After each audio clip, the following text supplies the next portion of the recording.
Начиная с 2013 года, каждое второе воскресенье сентября в Республике Казахстан отмечается День семьи.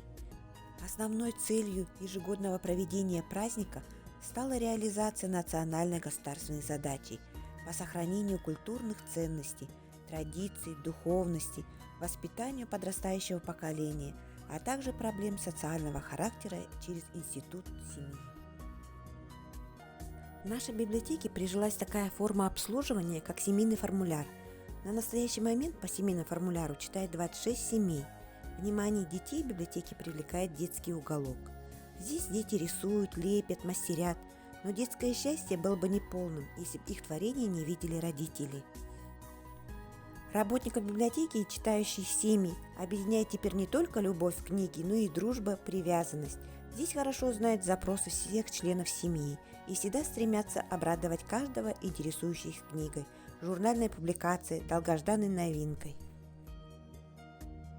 Книги помогают родителям решить многие медицинские проблемы, как вырастить ребенка здоровым, как оказать первую помощь, как использовать лекарственные растения.